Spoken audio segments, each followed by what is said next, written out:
श्री शिवाय नमस्तुभयम। दोस्तों, जैसा कि आप सभी लोग जानते हैं कि 24 दिसंबर 2025 यानी बुधवार को पड़ रही है पौष महीने की शुक्ल पक्ष वरद चतुर्थी व्रत।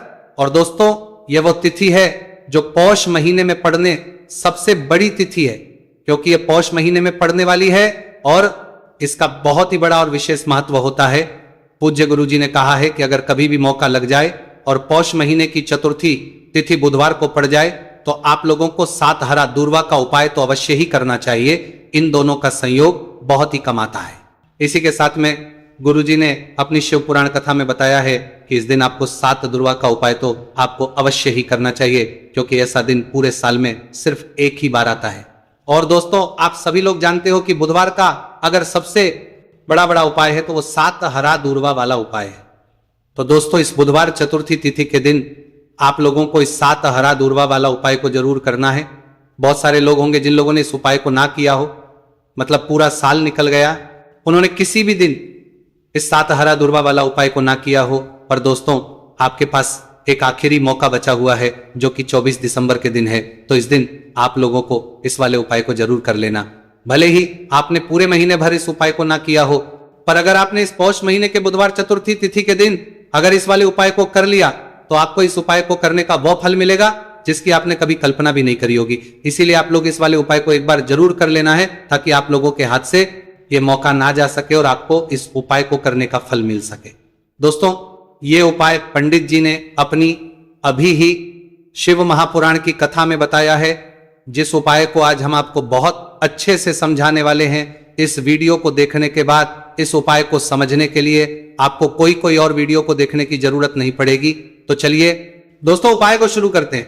देखिए, ये इस पौष महीने के बुधवार चतुर्थी तिथि के दिन ये इतना खास होता है, इतना महत्वपूर्ण होता है। देखा गया है कभी कभी बड़े बड़े पूजा पाठ अनुष्ठान से जो मनोकामना पूर्ण नहीं होते, वह पौष महीने के बुधवार चतुर्थी तिथि के दिन एक छोटे से उपाय करने से ही आपकी मनोकामना पूर्ण हो जाती है। और बहुत सारे लोगों ने इस उपाय को किया भी है और उनको इस उपाय को करने का फल भी जरूर मिला है।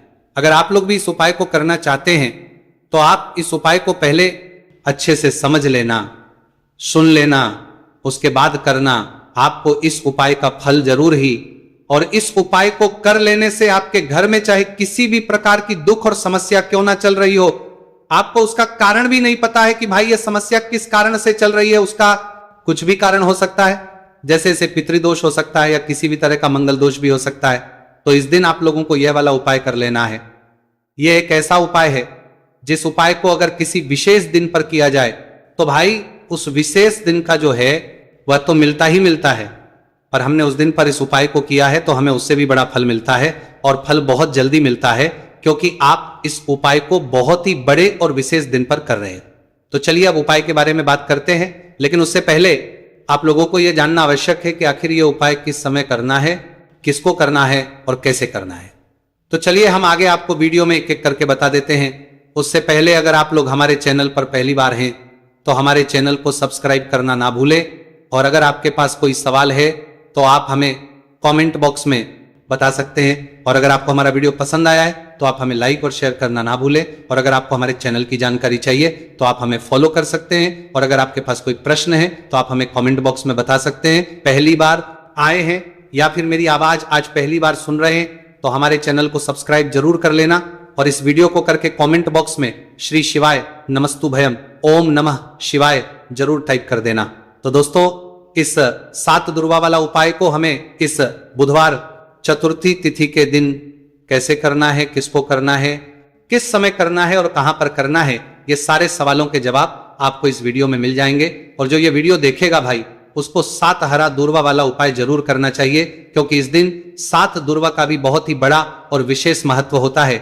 और जब बात आ जाए हरा दूर्वा की तो ये सोने पर सुहागा वाली बात हो जाती है, और ये एक बहुत ही बड़ा उपाय हो जाता है इस बुधवार चतुर्थी तिथि का। तो अब दोस्तों, इस 7 हरा दूर्वा वाला उपाय को आखिर करना किसको है, सबसे पहले हम लोग वो बात जान लेते हैं। तो देखो, घर की जो बड़ी माताएं बहनें होती हैं, उन माताओं बहनों में से कोई भी एक बड़ी माता बहन इस वाले उपाय को कर सकती है। और दोस्तों, अगर आप चाहें तो अपने घर में से सभी सदस्यों भी इस उपाय को करवा सकते हैं। अगर किसी व्यक्ति की खुद की कोई मनोकामना है, खुद की कोई दुख और परेशानी है जो कि वो अपने लिए ही करना चाहता है इस वाले उपाय को, तो वो खुद अपने लिए भी कर सकता है। बाकी अगर कोई घर में से ऐसा है जो कि अपने पूरे घर परिवार की सुख और शांति के लिए ये वाला उपाय करना चाहता है, तो भाई वो भी करना सकता है, उसमें भी कोई दिक्कत वाली बात नहीं है। कहने का मतलब यह है कि इस उपाय को हर सदस्य भी कर सकता है और पूरे घर परिवार के सदस्य के लिए, घर की बड़ी माताओं बहनों में से कोई एक माता बहन भी कर सकती है। माताएं बहनें अगर घर में उपस्थित ना हो या वह यह वाला उपाय ना कर पा रही हो, तो फिर घर का कोई बड़ा सदस्य भी इस 7 हरा दूर्वा वाला उपाय को कर सकता है, चाहे फिर वह पुरुष ही क्यों ना हो, उसमें कोई भी दिक्कत वाली बात नहीं है। अब दोस्तों, जो अगला प्रश्न निकल कर आता है वह यह आता है इसको लेकर कि आखिर इस उपाय को हमें किस समय करना है, सुबह के समय करना है कि शाम के समय करना है। तो देखो, इस वाले उपाय को आप लोग सुबह के समय भी कर सकते हो और शाम के समय प्रदोष काल में भी कर सकते हो। अब अगर आप पूछो कि भाई सबसे उत्तम समय कौन सा रहेगा इस 7 हरा दूर्वा वाला उपाय को करने का, तो हम आपसे बस यही कहेंगे कि इस उपाय को आप सुबह के समय करेंगे तो ज्यादा बेहतर होगा। बाकी अगर प्रदोष काल के समय भी करेंगे तो भी अच्छा होगा, उसमें कोई भी दिक्कत वाली बात नहीं है। तो अब दोस्तों, जो अगली सबसे बड़ी और महत्वपूर्ण बात आती है वह यह आती है कि सुबह अगर हम उपाय को करेंगे तो हमें कितने बजे से लेकर कितने बजे तक के बीच में करना है, और शाम के समय प्रदोष काल में करेंगे तो हमें कितने बजे से लेकर कितने बजे के बीच में करना है। तो देखो, सुबह जितनी जल्दी हो सके आप उपाय को करने की कोशिश करना। बाकी अगर कारणवश लेट भी हो जाओ, थोड़ी देर भी हो जाए, तो 10 या 11 बजे तक भी आप उपाय कर लेना, पर 12 बजे से ज्यादा देरी ना हो। ठीक है, इस बात का ध्यान रखना। उसके बाद में दोस्तों, अगर शाम के समय प्रदोष काल की बात करें, प्रदोष काल का जो समय होता है वो शाम के 6 बजे से शुरू हो जाता है। मतलब शाम के 6 बजे से लेकर शाम के 6 बजे से रात के 8 बजे के बीच का जो समय होता है, यह समय प्रदोष काल का समय होता है। तो इस उपाय को 7 या 8 बजे के बीच में भी कर सकते हो। मैं आप कभी भी इस वाले उपाय को कर सकते हो, उसमें कोई भी दिक्कत वाली बात नहीं है। तो पौष का महीना ही है जो आपको धन, दौलत, पुण्य दोनों ही देने वाला है। पौष के महीने में तुलसी का पूजन करके, श्री हरि विष्णु से जुड़े हुए कुछ उपाय करके आप अपने जीवन की निर्धनता, धन से जुड़ी समस्याएं, कर्जे से जुड़ी समस्याओं को हमेशा के लिए दूर कर सकते हैं। यह वही महीना है जिस माह में भगवान विष्णु योग निद्रा से जागते हैं। भगवान विष्णु को तुलसी अति प्रिय है, इसलिए उनकी पूजा में भी विशेष रूप से हम तुलसी का उपयोग करते हैं।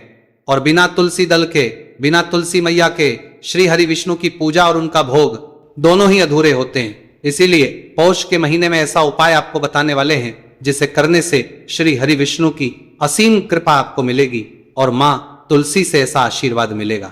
जीवन का हर दुख, हर कष्ट, गरीबी, निर्धनता, कर्जे से जुड़ी समस्याएं, सब कुछ ही आपके जीवन से दूर हो जाएगा और सुख, समृद्धि, धन, वैभव, ऐश्वर्य सब कुछ आपको अपने जीवन में आसानी से मिलने लगेगा। तो चलिए बात कर लेते हैं कि कौन सा उपाय है, तुलसी के पौधे में कौन सी चीज आपको रखनी है और इस उपाय को किस समय करना है। देखिए, सबसे पहले तो आपको बता दें कि अगर आपके घर में तुलसी का पौधा नहीं है तो पौष के महीने में एक तुलसी का पौधा अपने घर में लाकर जरूर लगाए, क्योंकि पौष के महीने में जो लोग अपने घर में तुलसी जी का पौधा लाकर लगाते हैं, मां तुलसी का पूजन करते हैं, कभी भी मां तुलसी उनके घर में निर्धनता नहीं रुकने देती। हमेशा उनके घर में धन की वृद्धि होती है, धन की वर्षा होती है। तो जरूर से तुलसी का पौधा आप पौष के महीने में अपने घर जरूर लेकर आए और अच्छे से आपको मां तुलसी का पूजन करना है। मां तुलसी के पौधे की देखभाल करनी है। और वह कौन चीज है जो आपको तुलसी के पौधे में पौष के महीने 24 दिसंबर बुधवार चतुर्थी तिथि में रखना है, और कैसे ये चीज रखते ही रातों रात आपके जीवन में चमत्कार होगा और आपके भाग्य का भी आपको साथ मिलेगा। तो देखिए, इस वीडियो में जितने भी उपाय हम आपको बताएंगे सभी उपाय सरल है। देखो, गुरुजी ने कहा है कि बुधवार के दिन आपको 7 हरा दूर्वा वाला उपाय तो अवश्य ही करना चाहिए। वीडियो के अंतिम में आपको उपाय बताया है, आपको करना है। देखो, आगे बढ़ने से पहले वीडियो को एक लाइक जरूर करें। देखो, सबसे पहला उपाय, यदि आपके जीवन में कर्जा बहुत अधिक है, आपके जीवन में संकट बहुत अधिक रहते हैं, आपके ऊपर बहुत अधिक विपदा आ रही है, बार बार आपको अपने व्यापार में और अपने धन में हानि देखने को मिल रही है, यानी कि आपको प्रत्येक कार्य में हानि हो रही है, तो आपको यह उपाय करना चाहिए। इस उपाय को करने के लिए आपको दो चीजों की आवश्यकता होगी। सबसे पहले है, आप जानते हो, जो कि भगवान गणेश जी को समर्पित होती है, तो आपको वह हरा दुर्वा की आवश्यकता होगी। साथ ही में 1 लोटा जल की आवश्यकता होगी। और आप जब भी उपाय को करें, जिस दिन भी आपको करें, तो आपको प्रातः कल सुबह सुबह ही सुबह वह करना है। इस बात का विशेष रूप से आपको ध्यान रखना है, ठीक है। तो आपको 1 हरा दुर्वा लेनी है। अगर आधा हरा दुर्वा भी मिल जाती है तो भी कोई दिक्कत नहीं है, बस आपको हरा दुर्वा है। अगर ज्यादा ना मिले तो उस स्थान पर 1 हरा दुर्वा भी ले सकते हैं। हरा दुर्वा आपको आसानी से कहानी पर भी मिल जाएगी। बस याद रखिएगा, शुद्ध दुर्वा, और मतलब उसे शुद्ध करके ही उपयोग में लीजिएगा, है ना। तो आपको करना क्या है, 1 हरा दुर्वा या 1 से ज्यादा भी हरा दुर्वा आप लोग ले सकते हैं। तो 1 हरा दुर्वा अपनी ले लीजिए। 1 हरा दुर्वा के साथ में आप 1 लोटा जल ले लीजिए और इन दोनों ही चीजों को लेकर शिवाजी के मंदिर पहुंच जाइए। जी के मंदिर पहुंचकर सबसे पहले आप शिवाजी के पास में बैठ जाइए। शिवाजी के पास में बैठने के बाद जो शिवाजी की शिवलिंग होगी, शिवलिंग